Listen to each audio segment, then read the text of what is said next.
आज हम बाल साहित्य से संदर्भित कुछ विशिष्ट सामग्री को लेकर उपस्थित हैं। सबसे पहले मैं अपनी डायरी प्रस्तुत करूंगा संक्षिप्त में, और उसके बाद अवसर साहित्य बाल साहित्य में जो भी रचनाएं आई थी उसमें से चुनी हुई श्रेष्ठ कविता, बाल कविता और अन्य रचनाएं आपके सामने प्रस्तुत करूंगा। तो आप हमसे जुड़े रहें, हमारे चैनल को सब्सक्राइब कीजिए, अपनी प्रतिक्रिया और सुझाव भी अवश्य दें। तो आइए हम अपनी डायरी का आरंभ करते हैं। बाल साहित्य में सबसे अधिक पढ़ी जा रही है बाल कविता।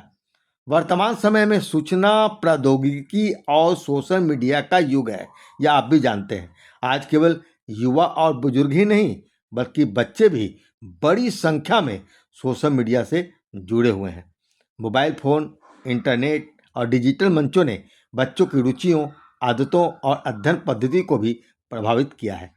परिणाम स्वरूप बच्चों की पारंपरिक पाठकीय संस्कृति में उल्लेखनीय परिवर्तन आपको दिखाई दे रहा होगा। एक समय था जब बच्चों के हाथों में बाल पत्रिकाएं और बाल पुस्तकें सहज रूप से दिखाई देती थी। विद्यालयों, पुस्तकालयों और घरों में बच्चों के लिए नियमित रूप से पत्रिकाएं मंगाई जाती थी, किंतु आज स्थिति बिल्कुल बदली हुई दिखाई देती है। अनेक प्रतिष्ठित बाल पत्रिकाएं धीरे धीरे पाठकों से दूर होती गई। पराग, नंदन जैसी लोकप्रिय एवं उच्च स्तरीय बाल पत्रिकाओं का प्रकाशन बहुत पहले ही बंद हो चुका है। यह वही दौर था जब सारिका, धर्मयुग, साप्ताहिक हिंदुस्तान और कादम्बनी जैसी प्रतिष्ठित साहित्यिक पत्रिकाएं भी पाठकों के बीच सहज रूप से उपलब्ध थी और अपनी विशेष पहचान बनाए रखती थी।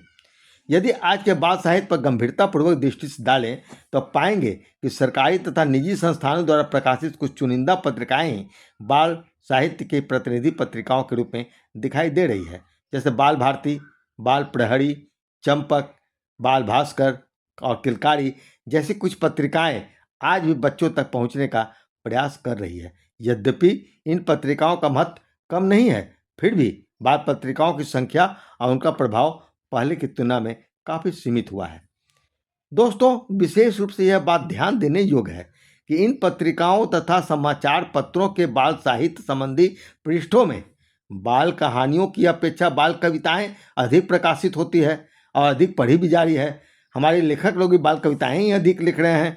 बच्चों की सहज रुचि लय, ताल, तुक और गेयता में होती है, यह हम सब जानते हैं। कविता अपनी संक्षिप्तता और मनोरंजकता और स्मरणीयता के कारण बच्चों को तुरंत आकर्षित करती है। यही कारण है कि बाल कविता आज भी बाल साहित्य की सर्वाधिक लोकप्रिय विधा बनी हुई है। वर्तमान डिजिटल युग में भी बच्चे कविता को सुनना, गुनगुनाना और याद रखना पसंद करते हैं। सोशल मीडिया पर साझा की जाने वाली छोटी छोटी कविताएं, बाल गीत और तुकबंदियों बच्चों तक आसानी से पहुंच जाती है। दूसरी ओर लंबी कहानियां, मैंने कि मेरा कहना है कि बच्चों की ही बड़ी कहानियां जो लंबी होती है, अपेक्षाकृत अधिक समय और एकाग्रता की आवश्यकता मांगती है। यही कारण है कि बाल कविता का प्रभाव और स्वीकार्यता आज भी बनी हुई है। बाल साहित्य की प्रासंगिकता केवल मनोरंजन तक सीमित नहीं है, यह बच्चों के व्यक्तित्व निर्माण, भाषा विकास, कल्पना शक्ति, संवेदनशीलता और नैतिक मूल्यों के निर्माण में महत्वपूर्ण भूमिका निभाता है।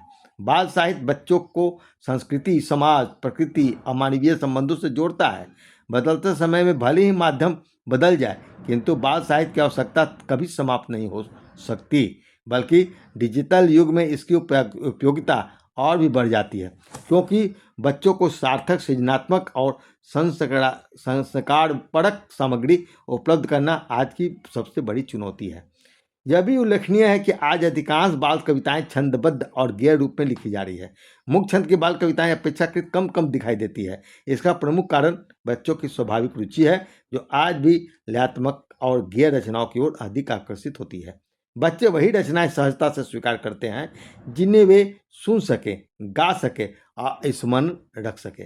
अतः बाल साहित्यकारों और बाल कवियों के लिए यह आवश्यक हो गया है कि वे बाल मनोविज्ञान को समझते हुए बच्चों की रुचियों, आवश्यकताओं और संवेदनाओं के अनुरूप साहित्य का सृजन करें। बाल साहित्य तभी प्रभावी और प्रासंगिक बन सकता है जब उसमें मनोरंजन के साथ साथ ज्ञान, संस्कार, संवेदना और रचनात्मकता का संतुलित समावेश हो। बच्चों की बदलती दुनिया को समझते हुए यदि साहित्य का सृजन किया जाए तो बाल साहित्य भविष्य में भी अपनी महत्वपूर्ण भूमिका निभाता रहेगा।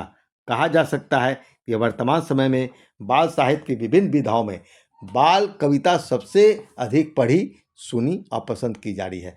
उसकी लोकप्रियता आज भी अक्षुण्ण है और यही उसकी जीवंतता और प्रासंगिकता का सबसे बड़ा प्रमाण है। धन्यवाद दोस्तों, हमारी यह डायरी हमारे विचार कैसे लगे आप हमारे कमेंट बॉक्स में अवश्य अपनी राय परामर्श दें, सुझाव दें।